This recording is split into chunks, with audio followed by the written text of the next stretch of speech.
It's the longest I've ever been silent. Hello, good morning. How are we? It's morning because it is morning. It's morning. I don't know why I looked at my watch because I know it's morning. I'll keep on saying morning. But hello. Whatever time you listen to this, if you are listening to this, if you're not listening to this, it's zooming. This has got to get something we've got to get used to. Somebody I did get a message last week about it. But yeah, it's a day. Doesn't matter whether it's morning or night.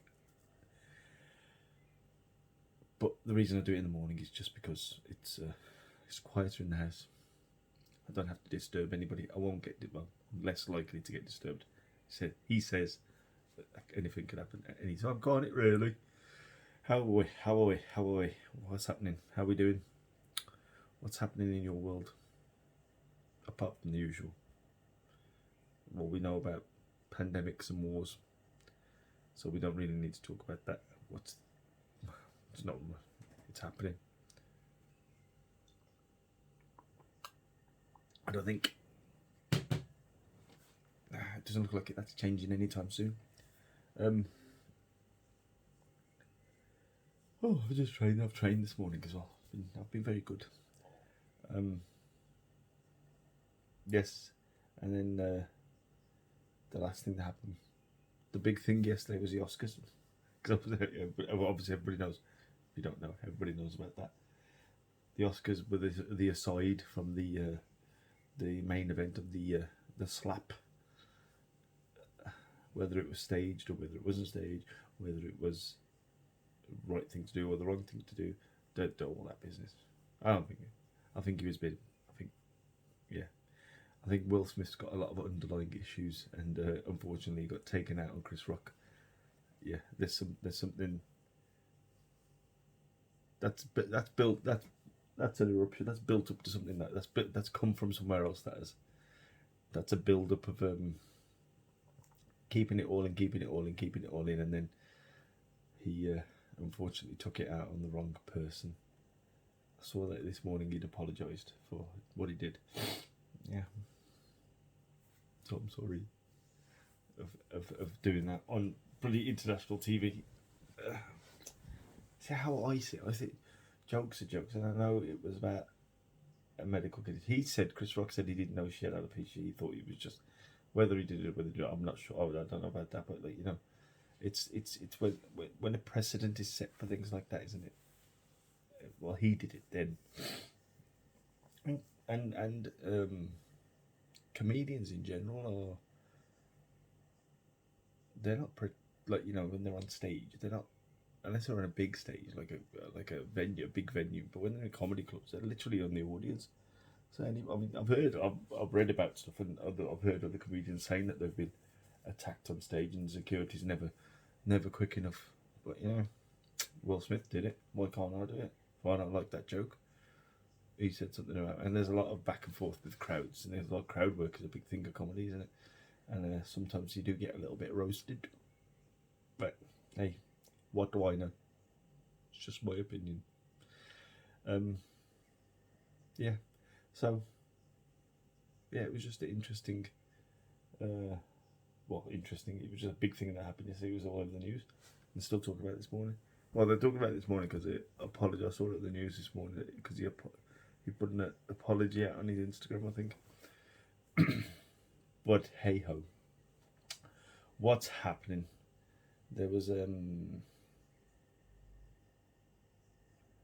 what was I going to talk about? I did write these down. They're in that phone, though. That's the problem. I did have a quick look just a minute ago. There was one thing I was going to talk about: wasted emotions. But I'm still thinking about that. About how I want to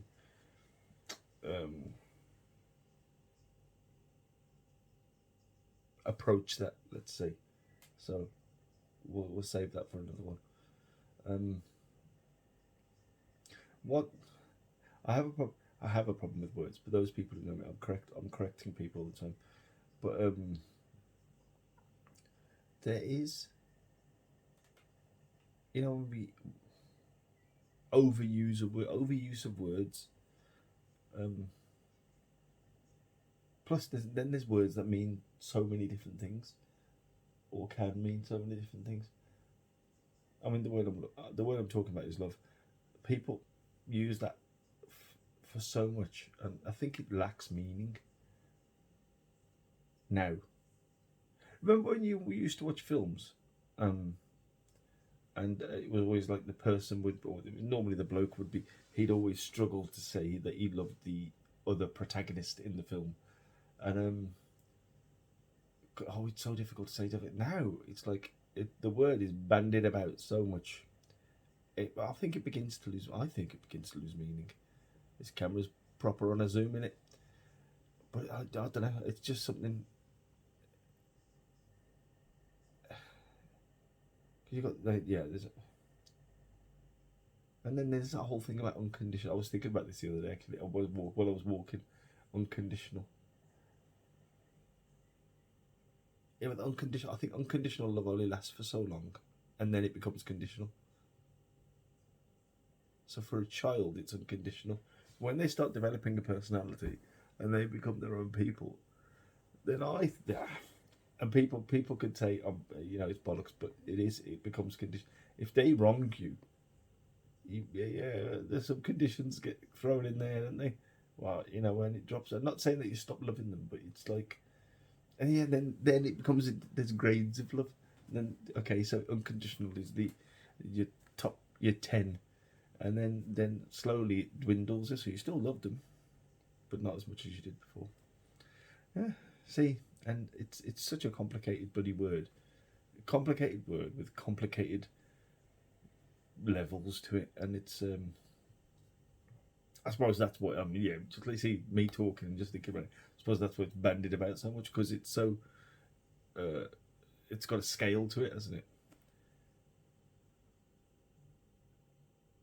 it? It's just it was just something I was thinking about. Like yeah, because I think it's so easy for people to say no, and I think it loses its meaning. Unless it's shown in action, then what? Excuse me. I've had this annoying little. It's not. I've tested and I've not got COVID.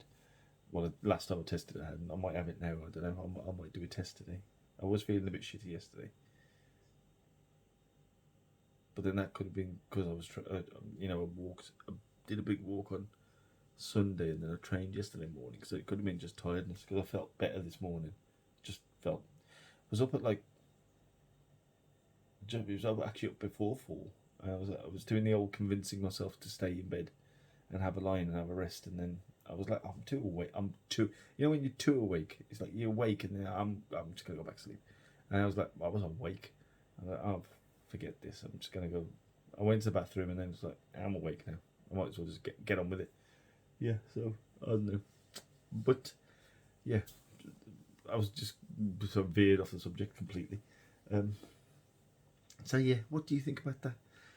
Is it a word? Anytime anybody says it, I take it with a pinch of salt. Not in terms of there's no affection or feeling, or they don't like a specific thing. Like, I love this car, I love this holiday, I love this house, whatever. But it's like you like it, you appreciate it. There's different words you can use. Grades of love. I don't know what I'm going to call it, but that could be the name. That could be the name for today. I'm always thinking of these names as I'm going along, because I'll say stuff. This cap's. I've had this cap so long, it's losing its shape. It's not even shaped like my head anymore. I do love it though. When you get attached to something. Plus, it's to be fair, it's done well for the length of time that I've had it. Can't even get these anymore. I wanted another one, but I can't get these ones. This specific one has been perfect, but it's like, yes. What I was listening to something the other day, and it was really interesting about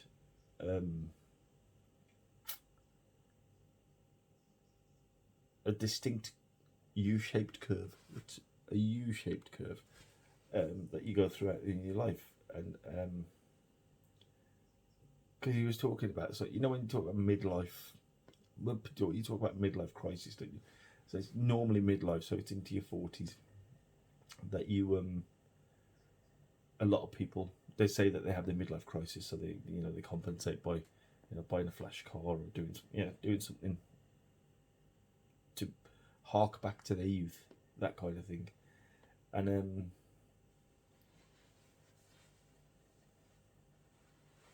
it was because a lot of people are unhappy or unhappier when it comes to that period of their life, that sort of age range roughly.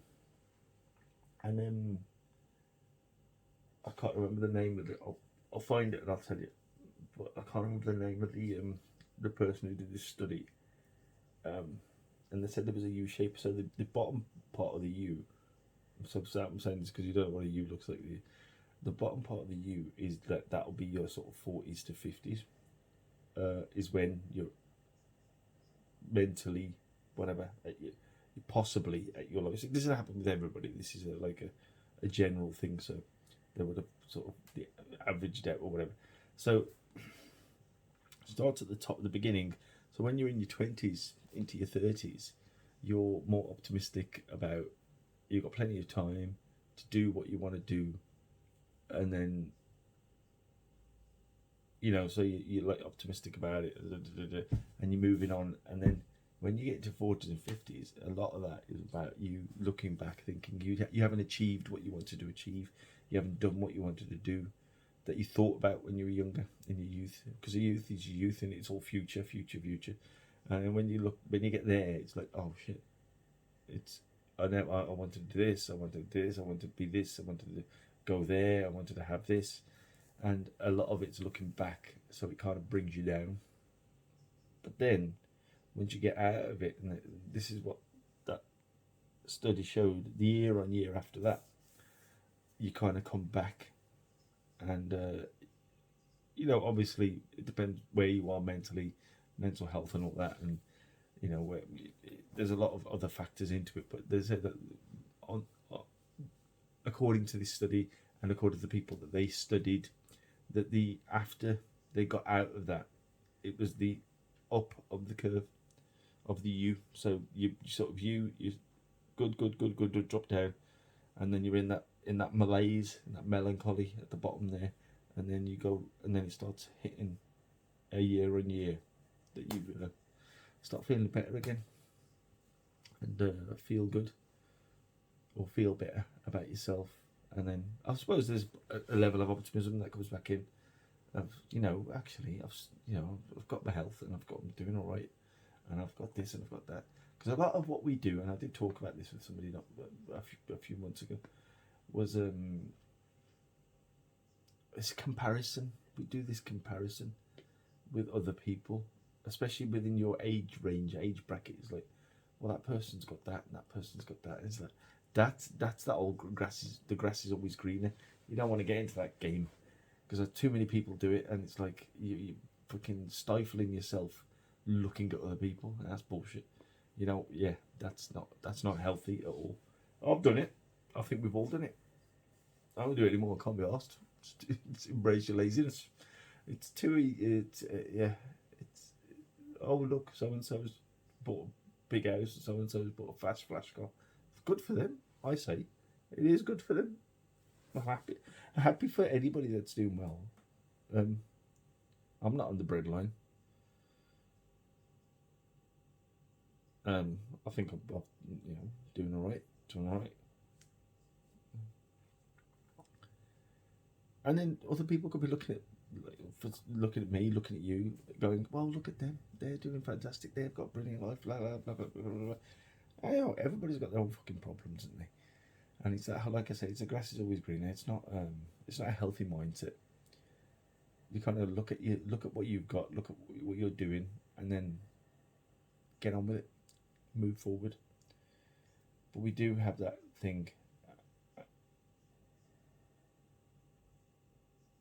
I did write something down about real ones. They know who you are. I wrote down. 1 minute. I'm just going to pause this and I'll come back because I have to look at it.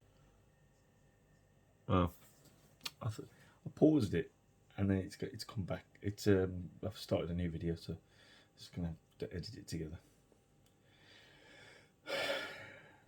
Yeah, we look at our failures, and then we judge ourselves on our. I think we judge ourselves on our failures. But the real people in your life don't even notice those failures. Don't even look at those failures, because they're the real ones. The ones that do, they're the ones you have to be careful of. That look, you messed that up. You've done that wrong. Yeah, real ones. That's what I was talking about. The real ones, the real people. You know who the real people are in your life. Who, regardless of whether if you've failed in a project or failed in doing something, or you've not been as successful as you wanted to be, or you've stated that you want to be. Have a look who's still there from the beginning. Who doesn't give a shit. Who never asks you about that shit. Ask you how you're doing. Ask you how's work. Just general chit chat. That's fine, but don't that doesn't define you. And those real people in your life, they're the ones that don't give a shit about your success. They do, in a way. They'll support you in that way, but it's not the be all and end all of your relationship with that person or those people. They're the real ones. They're the ones that you want to concentrate your love on. See, there, you can just say it for anything now. Yeah, but that's what I wrote that down for. The real ones. You gotta look for the real ones and see who they are, and you can identify them. It's not difficult to identify who they are, because you know who's been there from the beginning, isn't you? I know who mine are, pretty much. Your ride or dies, man. Your ride or dies. And then and a lot of them might not be family. They're more likely to be del de reste, as I've said that before. You'll have to look back at another video if you don't know what I'm talking about. I'm not going to explain shit all the time. And then that was another thought that I had. I was it's just a story that came up because I just noticed the note that I put down. I remember. Well, what it was. This is how it. When something triggers a memory. So I was at Netflix. I was on the other day, as every day. I think we're always on it. Netflix and Red Heat, the Arnold Schwarzenegger and Jim Belushi film, must have been new put on there, but it came up as a recommendation, and I remember that film for two reasons. The first being, I remember that was when Arnie was like, he was literally, I think he was like the biggest film star in the world, like action star. He was film star. He's probably the highest paid, biggest film star, just because it was. That was like the big. I think it was probably mid to late 80s. Yeah, probably mid 80s. I can't really. I could Google it, but I can't be arsed. And then, so every so often when we were younger, this is the second reason I remember it. Every so often when we were younger, we used to back in the days when you used to hire videos, and this wasn't from like Blockbuster or anything like that. This was like local video shop, and so a lot of Indian shops would have like sort of grocery and all that business, and then they would also have, they'd hire out videos. This was before DVD, so it's VHS. This is, and on occasion, we as kids, so me and my sisters, got to choose an English film to watch. So they would generally, mom and dad, mom and dad less, but mom, we'd get an Indian film and we'd have to watch that. But then every so often we'd get to choose and get an English film to watch. And I wanted to watch that Red Heat. I don't know, somebody probably told me about it or talked about it or saw something about it on a TV program or something like that. And it was Arnie. I'm a big Arnie fan. I mean, yeah, I still am, I suppose.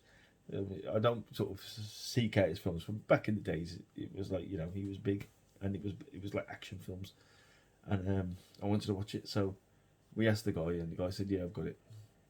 So we hired that, I think it was on a Friday because it was probably a fish and chips day. So we had fish and chips and we got to watch the film. So I'm like, I'm really excited about this film. And this tells you something about my childhood optimism.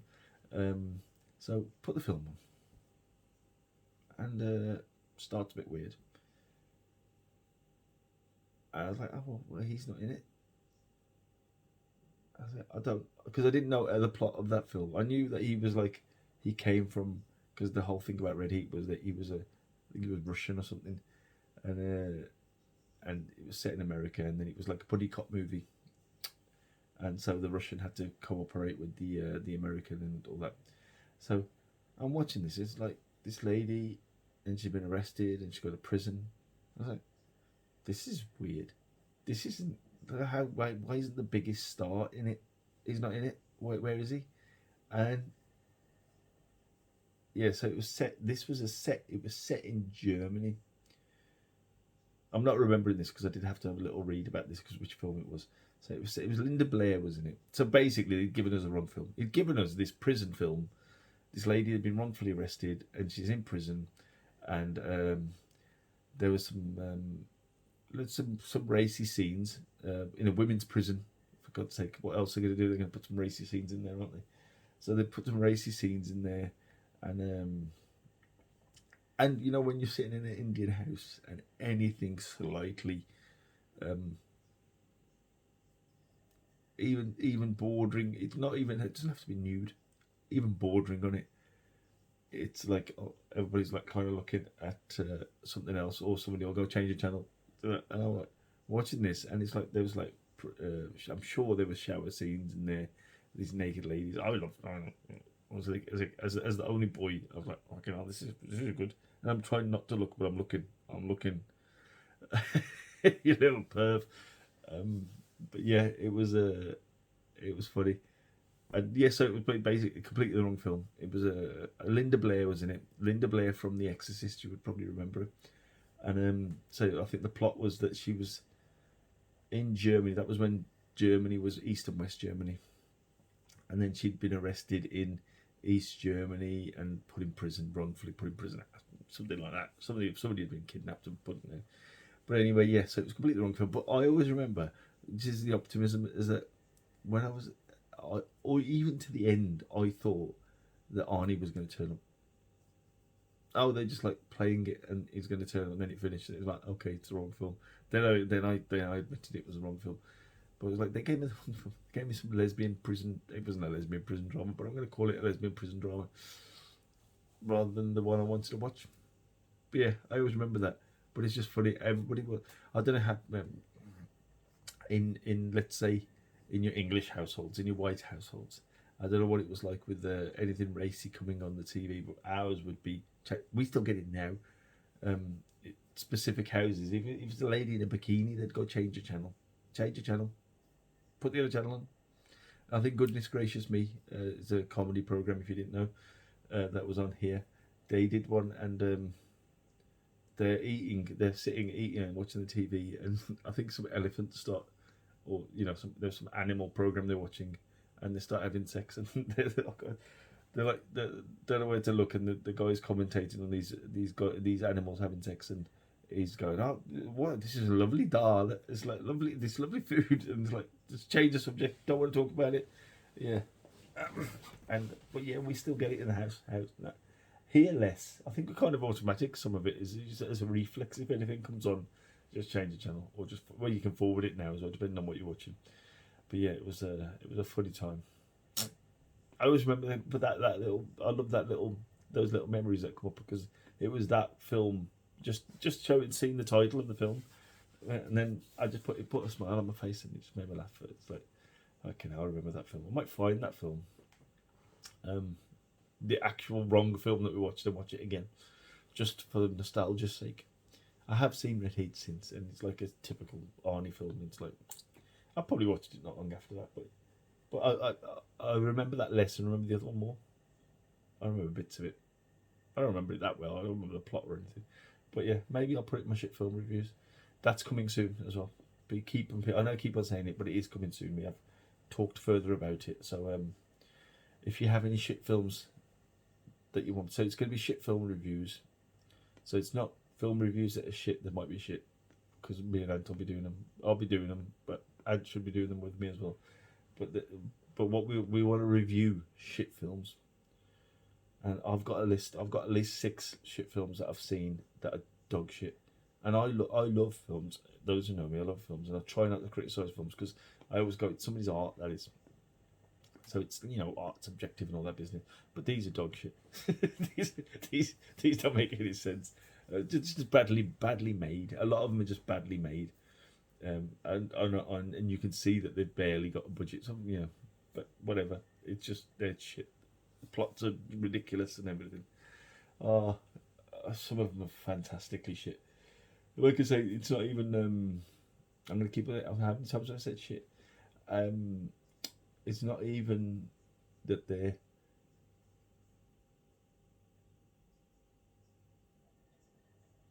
The plot is so ridiculous, and you know when you watch a film, it's like. It's so shit. It's good. Now these are so shit. They're bad. They're even worse. That you don't even realize, man. You don't even realize it. No, you do. After you watch it, you go, "That was dog shit." Why did they do that? What was the point? But yes. Anyway, that was one of the things that was blowing my mind. Not really blowing my mind. It was just on my mind. Nothing was really blowing my mind. Not a lot blows my mind anymore. But yeah. So that's that. That's what I was going to do today. So I'll stitch that video with this video. I think I've done about half an hour. I don't know what time. This has done 11 minutes now. And then I'll have a think about thoughts. I'll have a think about thoughts. And then, yeah, if you just hit me up, if you want to ask me the questions, send me a film. A shit film. It has to be a shit film. If you can recommend a shit film to me, and if you deem it to be shit, that's fine. But if I don't deem it to be shit, I won't review it. Because I have to deem it to be shit. Oh, fucking, I've said shit a lot today. I just swore again. Oh, one thing that really did bum me out this week, so I'm back again, sorry. I can do another few minutes. Was on Monday when I woke up yesterday morning. Was it yesterday morning? No, Sunday morning. And I found out Taylor Hawkins had passed away. Taylor Hawkins, if you didn't know, he's the drummer for the Foo Fighters, or was the drummer for the Foo Fighters. Unfortunately, I think they said they found him dead in his hotel room because they were on tour. I think they were in Colombia. They were doing a world tour, and I'm a big fan of the Foo. I was listening to him this morning when I was in the gym. Big fan of the Foo Fighters, and just, you know, it's that whole thing of it. Even if you don't know them, there's still something. I've talked about this before, but it's upsetting. It's upsetting when you think about it. You think about he's like in the biggest band in the world, selling out stadiums, hugely successful. Probably, you know, I would say he's probably got a lot of money because they've done really well for themselves. He's got a family. He's got, you know, the band. They love each other. They're a fantastic band. There's that love word again. But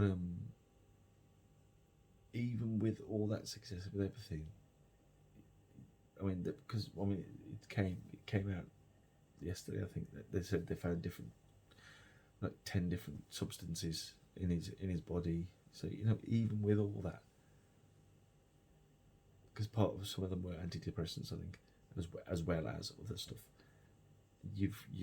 There's still something that hits you. That mentally it just affects you, and to push you into the world of sort of hallucinogenics, or, you know, just escape. You know, I just want to escape from this, to get away from it all. Even with all that success, you're still looking for the escape, which is it's crazy. But it did bum me out. There's some songs I listen to, like I can hear, I'm like proper, because when he drums, man, and you hear it in the background. It's like just upsetting. But yeah, even though I didn't know him, even though you don't know these people that pass away, when they've given you something, and they've been there when other. This is what I talked about, was that they've been there when other people haven't been there.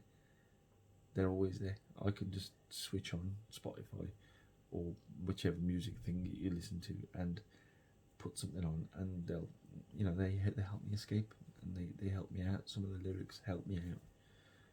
So I just wanted to say that. R.I.P. Taylor Hawkins, big fan, always will be. He'll live forever. And I did put that on my Instagram story the other day because Liam Gallagher did that on when in honor of Taylor Hawkins, and they sang "Live Forever" as a finish. But anyway, I'll see you later. Love ya. I don't know what that was.